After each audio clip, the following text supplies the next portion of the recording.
or welcome back to my channel. I am the Woodland Witch, and in my most recent poll you all voted to see the things I wish I knew when I started practicing witchcraft. If you voted for the foraged litha simmer pot, I will probably be doing that next week while we celebrate the summer solstice. Something exciting also happening next week is my shop update for Folkcraft and Flora Apothecary. My Prosper simmer pot will be joining the family. This pot will be centered around fertility, growth, and expansion, as well as prosperity and manifestation. The Healing Lavender Salve will also be back next week. I'm really excited to share these two items with you. My salve was quite a hit in the past, and I know so many people benefited from it, so I'm really happy that it's back. All right, let's get into the things I wish I knew when I started practicing witchcraft. I've seen these videos done before, and I actually really like them. It really says a lot about our journeys and just how different they all are. And that's what it is, right? Your journey, it's your path and your craft. So these things are going to be very personal to me and things I wish I knew, but I hope they help you in some way too. Okay, so the first thing is you have all the time in the world. I spent so much time in the beginning trying to absorb every little piece of information that I could. And that's great, don't get me wrong. But I started getting a lot of things confused.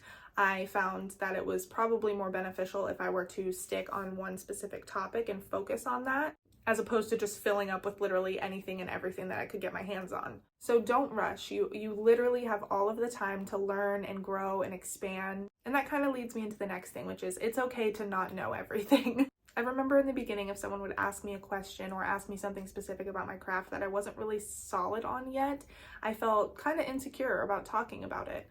But something I've really learned on this path is that it's okay to question things and it's okay to say, I don't know. As I said before, you have all the time to learn and to gather information.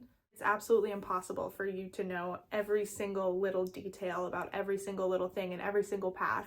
And that's better than trying to force an answer or spread misinformation or trying to share things you're really not knowledgeable about. It doesn't invalidate your craft in any way to be able to look at somebody and say, you know, I don't really know a whole lot on that topic, but it's something I'm going to look into more. Something that is kind of a given, but I did struggle with in the beginning was that every path is going to look different.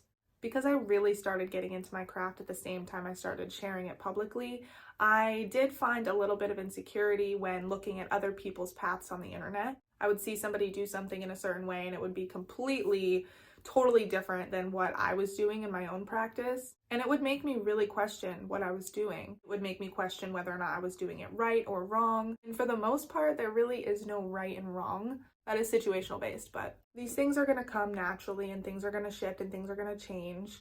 But constantly looking at it from a lens of, am I doing this right or am I doing this wrong? I think really hurt me. Our crafts are personal, so it's going to vary. It's going to be different from person to person, especially when it comes to things like deity work and ancestor work. The way that I worship and honor Anmadigna is going to be different than the way that somebody else may worship and honor her. It's okay that things are different. It's okay that somebody doesn't do the same things as you. It makes your craft personal. The next thing I want to talk about is definitely something big that I struggled with, and that is changing your path and changing your mind. It is okay to change your mind. It's okay to change your path. It's okay to decide that you've grown in a specific area of your life and you want to do something different. When I first publicly started talking about my craft, I was just a green witch. And while I still am a green forest witch, a lot of things have changed since then. I spent a lot of time worrying about labels, being like, you know, I'm a green witch, I can't be anything else. I can't do kitchen witchery, I can't do hedgecraft, I can't do hearth witchcraft. And to be honest, a lot of those things tie together for me. I spent a lot of time turning away from those things because I felt like I already picked my label. And that's just not true. As our practices and our crafts grow, we learn different things, we adopt different things resonate with us, and that's okay. Ancestry wasn't a huge thing in the beginning of my practice, and as I started learning about my ancestry and their folk practices, that is now the center of my practice. And the green witchcraft and all the other things kind of just trickle in behind it. I've said this before, a witchcraft practice and journey is ever changing and it is ever growing. Allow yourself to be moldable, allow yourself to grow in specific areas and change where you need to. With that being said, I know that my practice is a lot more public than some other people, but I think this rings true to anyone really. You don't have to talk about your practice or share your practice publicly for it to be validated. In the beginning, I felt like I looked for a lot of external validation, which brings me back to that right and wrong. It was really just to make sure that I was doing everything right. And like I said, there's really no right or wrong way necessarily. And the more I grew in my practice, the less I felt like I needed to share. I started really validating my practice for myself. Now there's things I won't share and there's things I won't talk about. And that's okay. It doesn't make it any less valid. If nobody sees it, it's still my practice and it's still valid. And that brings me to the topic of pressure to produce. Like I said, my practice is a little more public than others. So that did add a lot of pressure to produce and to share things, to constantly be doing spells, to constantly be doing workings. And that's just not realistic. I was doing spells every day, I was doing readings every day, and I was just producing. So when I would take a break, I would feel really guilty. But that's so important. We need breaks. We need to rest. And while I think daily practices are important, even if it's something simple like lighting a candle or drinking tea, it doesn't always have to be this elaborate, out there ritual. You don't have to produce constantly for your craft to still be your craft. A lot of these topics I've talked about kind of connect together, so this one's a little more out there, and that is time does not account for knowledge. One thing I experienced a lot in the public sphere of witchcraft and the occult practices is people saying, oh, I've been practicing for X amount of time, I know more than you, blah, blah, blah. That's just not true.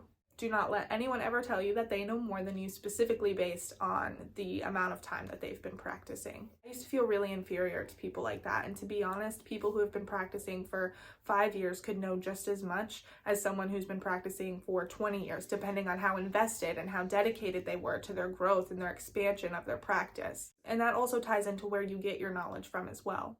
Okay, I'm almost done. This one is really important. I think it's the most important one that I'm going to say out of this entire list. And that is to learn by doing. Now, I'm not saying to go hex your neighbor the first time you ever do a spell working, but I spent so much time just reading and writing things down, and that's not bad. But I do think when I started getting into spell work that I felt really unprepared. So even if all you're doing is taking a white candle and focusing your energy on it for cleansing and protection, do it. Eventually your spell work will expand and it's going to grow, and you're going to start feeling this twinge inside of you to do something a little different or to add to it. But I remember when I first started getting into witchcraft and practicing, there is so much fear mongering that is to not do any spell work until you reach a certain level or you've been practicing for X amount of time. And honestly, I think that's crap. And while I do think you should be educated on maybe whatever spell you're trying to do, whether that's a banishment or even a self-love working, protection working, I think the best way for you to learn is to just do it. No, this is not a Nike ad. But like I said, getting your hands dirty, getting right into the nitty-gritty of it and doing it and practicing it over and over and over again, not just reading about it, is one of the best things that you can do for your craft. Like I said, once I started doing these spells over and over, they eventually grew. The spells I did back then don't look the same as the ones that I do now. So while you are researching and educating yourself, make sure you're also doing the acts. Now, like I said, that doesn't mean you need to go curse somebody for your first spell, but just make sure that you're also getting the physical practice as well as the education that you need. Okay, this is the last one, and this is pretty important too. Write everything down. Everything, every little thing. Whether that is your tarot readings every day, herbs that you're using and their properties. I'm sure you've heard of a book of shadows. Create one. Write down everything that you've learned. That way you have it for a reference. Now, I recommend writing things that you use for specific workings. And not only writing that down, writing what spell you did, but writing the outcome. How did it manifest for you? How did it show up for you? What was the outcome? Was there something that you needed to be more specific on? Is there a different herb that maybe you want to use instead? Write it all down. I still have journals and journals of my tarot readings from when I first started. It's really interesting to be able to go back and see how much my craft has grown.